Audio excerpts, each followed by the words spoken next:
So, hello students. So, the topic which we will be discussing is armature reaction. तो armature reaction क्या होता है? It is the effect of armature flux on the flux produced by the field is called armature reaction.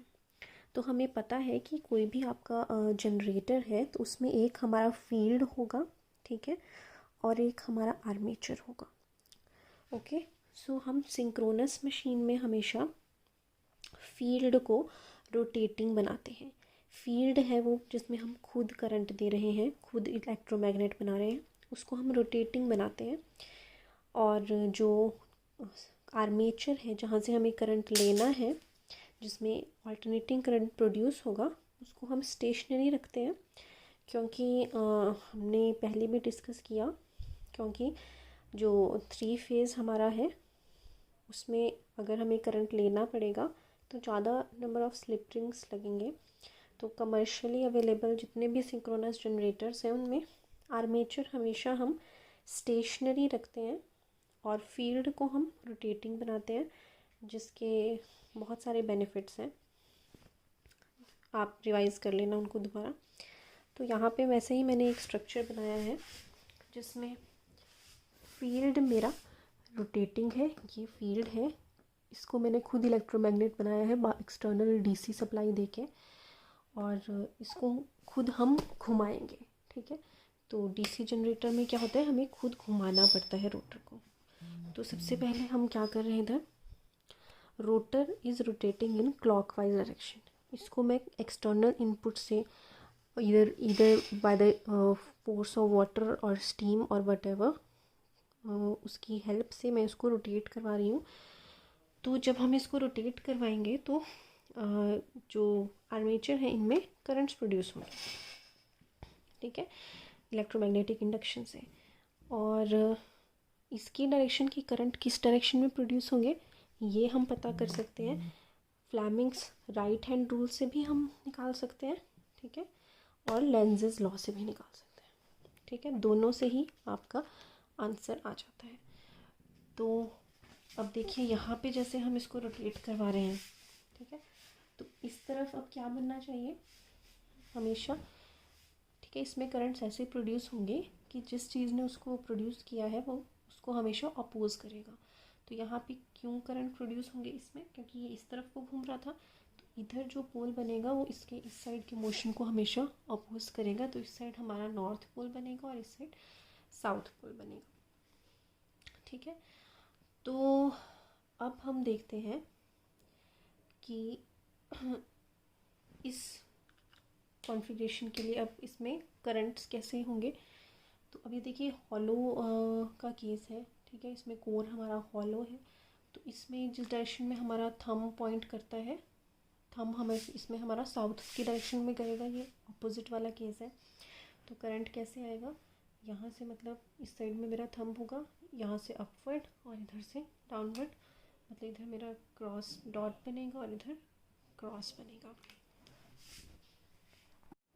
इसमें आप armature reaction की definitions को note कर लेना, यह सिलेबस में है. और जो ये वाला पोर्शन मैं आपको समझा रही हूँ इसको नोट की फॉर्म में लिख देना, क्योंकि ये कंसेप्ट को समझने के लिए मैं आपको लिखवा रही हूँ. ठीक है, तो नोट्स में आप इसको लिखिए और ये आपका फर्दर जो समझने के लिए नोट है बॉक्स एनक्लोज्ड फॉर्म में करके इसको लिख देना आप. ठीक है, तो अब हम देखते हैं कि इसका मैग्नेटिक फ्लक्स कैसे बनेगा. तो हमें पता है फ्लक्स कब प्रोड्यूस होता है, जब करंट फ्लो करता है. जिस भी कंडक्टर में करंट फ्लो करेगा तो उसमें फ्लक्स प्रोड्यूस होगा. कोई भी करंट कैरिंग कंडक्टर आपका मैग्नेट की तरह भी एक्ट करेगा. तो देखिए ये एक मैग्नेट है, ये आपका नेचुरल मैग्नेट भी हो सकता है, इलेक्ट्रोमैग्नेट भी हो सकता है. तो मैं इसके लिए मैं इसमें फ्लक्स की डायरेक्शन अगर बनाती हूँ तो ये नॉर्थ है और ये साउथ है. तो फ्लक्स हमेशा आपका outside the magnet north to south जाता है, ठीक है, नॉर्थ से, और inside the magnet south to north flow करता है.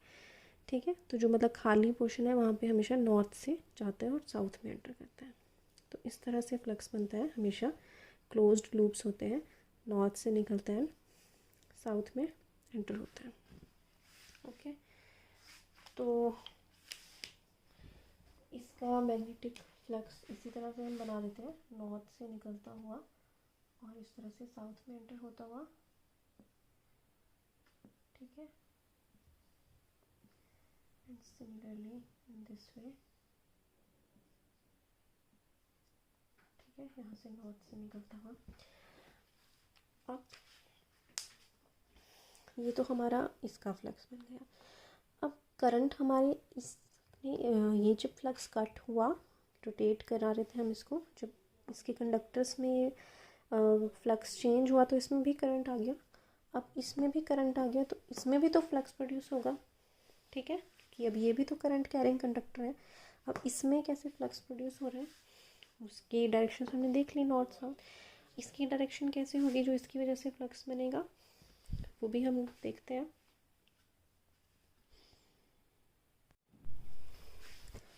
अब मैंने आर्मेचर की फ्लक्स की डायरेक्शन बतानी है, तो साउथ और नॉर्थ की डायरेक्शन तो हम पहले ही निकाल चुके हैं लेंज़ेस लॉ से। अब इसमें देखिए फ्लक्स की डायरेक्शन कैसे होगी।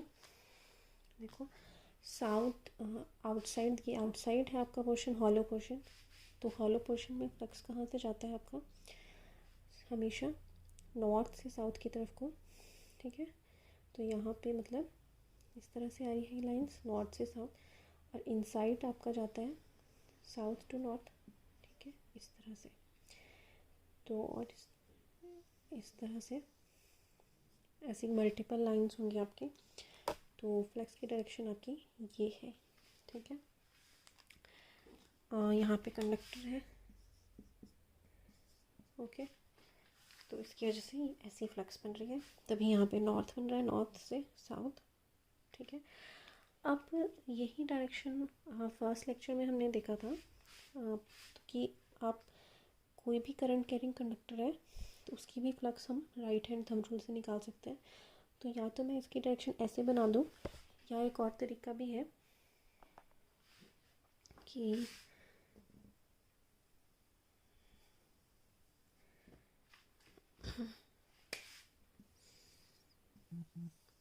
आप सिर्फ इन कंडक्टर्स को देखिए, यहाँ पे डॉट आ रहा है और इधर क्रॉस है, तो डॉट का मतलब है करंट बाहर को आ रहा है, तो थंब की डायरेक्शन, थंब को हम करंट की डायरेक्शन में पॉइंट कर देंगे। फर्स्ट लेक्चर में मैंने बताया था थंब को अगर हम करंट की डायरेक्शन में पॉइंट करते हैं तो फिंगर्स फ्लक्स की डायरेक्शन बताती हैं, ठीक है। तो यहाँ पे स्ट्रेट है तो आप थंब को कर सकते हैं पॉइंट करंट की डायरेक्शन में, अपवर्ड डायरेक्शन में आ रहा है करंट, ठीक है। तो फिंगर्स इस तरह से कर्ल हो रही हैं, तो इसके अराउंड जो फ्लक्स है वो ऐसी बन रही है, ठीक है, इस तरह से। और यहाँ पे क्रॉस है, मतलब इनसाइड जा रहा है, तो इसमें फ्लक्स की डायरेक्शन आप ऐसे बन रही है, देखिए यहाँ से इस तरह से, तो ठीक है। तो इससे भी हमारी फ्लक्स की डायरेक्शन यही आई।